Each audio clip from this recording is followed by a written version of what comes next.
Hello, everyone. This is Tom Fox back for another episode. And I'm absolutely thrilled today to have with me Judy Eychner. Judy, welcome to the podcast. Thank you. It's good to be here.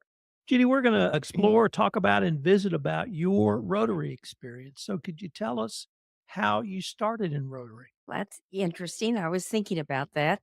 Actually, my invitation, I was encouraged by George, but because he had been a Rotarian before I was. But my invitation to join came from Sherry Cunningham, who at that time was our Chamber of Commerce executive, ED and president and CEO and all those good things. And Sherry and her husband both were members of Rotary, but, Sherry asked me to join, and I was approved, and it's been good. It's been very good. When was this? Oh, long time ago. Golly, it was probably early 2000s. And what were you doing professionally at the time? At that time, I had just I think I was either still at Mount Wesley or I had just started in real estate, one or the other, long about that time. And what drew you to even exploring and then becoming a member of Rotary other than George? Other than George. The fact that one of the things I liked about it is that Rotary had opened up to women long time ago. That was good. And I knew a number of the gals that were part of Rotary. So that was also a plus. And I've just liked what Rotary, one, stands for, and two, what they do. And it's been a great and it appeared to be, and it has been a great opportunity for additional friendships and some networking and working together for the community. So, what are some of our, could you tell us your Rotary career? A member, I have been on the board, never was an officer or I didn't go that route, but I've been an active member and it participated in most recently Josh the Otter, the water safety program that we do. I did some highway cleanup along the way. And then of course I've been active in the activities that we do for to raise money for Pints for Polio and our fundraisers every year, those kinds of things. What are 2 or 3 of the highlights, or things that really stand out for you from your Rotary experience?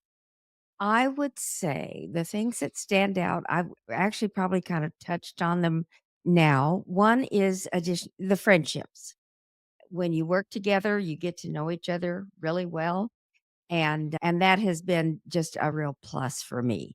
I have enjoyed the fact that there have been women. It's not just been open to men. And I've appreciated, I've enjoyed the projects that we do in the community that affect the community. And one of those are scholarships, the things that we do to raise money to give scholarships to our kids in the community. And so it's giving back to the community. And this kind of general, but yet there are specific things that we do. And I think they enhance our community. And I think they've made my business world and my personal world better. Could you tell us, you're the first person to mention Josh the Otter on this podcast series. So could you tell our audience who or what is Josh Who the is Otter? Josh the Otter? Sometimes we've laughed about who Josh the Otter is, but Josh is a fellow in a book that learns how to swim. And so it's a program that Rotary has developed. We go into the elementary, usually to second or third grades, and we talk to them about learning to float. And that's what otters do when they're little. Their mother teaches them how to float. So we just kind of enhance on that. We've got a song that we sing and we talk about otter facts and we read the book about Josh the Otter and how he learns to float. And we do that just to encourage the kids to learn to float and to understand why it's so important to do that from a water safety standpoint and to always have a friend with them, never to swim alone, those kinds of things. So it's just a half hour fun thing that I've been a part of. I learned to swim at a YMCA in Houston, Are those types of places available? I was just sitting here wondering, how does someone learn how to swim in Well, 2024? our city parks and recs give lessons. I don't think our YMCA here does not have a pool, but they utilize the public pool. But I think our best now, I'm sure there's private lessons around, but for public lessons, the city parks and rec. I told this story to a friend of mine I went to law school with who happened to be mayor of Indianapolis a few years ago. And I think it speaks to the friendships that are developed in Rotary, which was the following. One of the first times I had any length of conversation with you, we were sitting next to each other at lunch, and we started talking about commercial real estate. And I was telling him that's the kind of town Kerrville is. Sit at a Rotary lunch and talk to the mayor, and he just looked at me and he said, "God, I wish I could do that." But that really No, speaks to the no, friendships it does. It and does. we all talk to each other, get to know each other in ways that in our busy worlds we might not. And our programs do the same thing.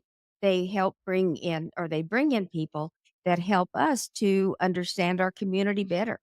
And so I enjoy the programs and that along with the fellowship and good food. It's a great Wednesday noon hour. You have also been in public service in the city of Kerrville. During your public service tenure, were you able to work with Rotary in any, I don't want to say charitable directions, but were you able to utilize Rotary to help the city of Kerrville in any way? I That's a good question. I hadn't thought about that.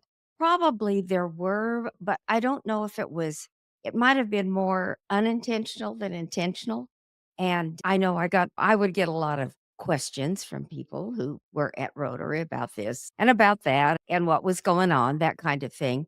I don't know that we partnered particularly, at least I'm not remembering any one thing in particular, but it helps, I think, to when you are part of civic life like that, it helps to be a part of something that is very community minded. So it was good from that standpoint.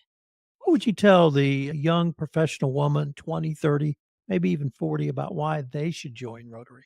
Again, some of the things we've already mentioned: networking, friendships, giving back to the community, just being able to do some really good things in our community, that being a part of a group that does that. And professionally, personally, it enhances both of those.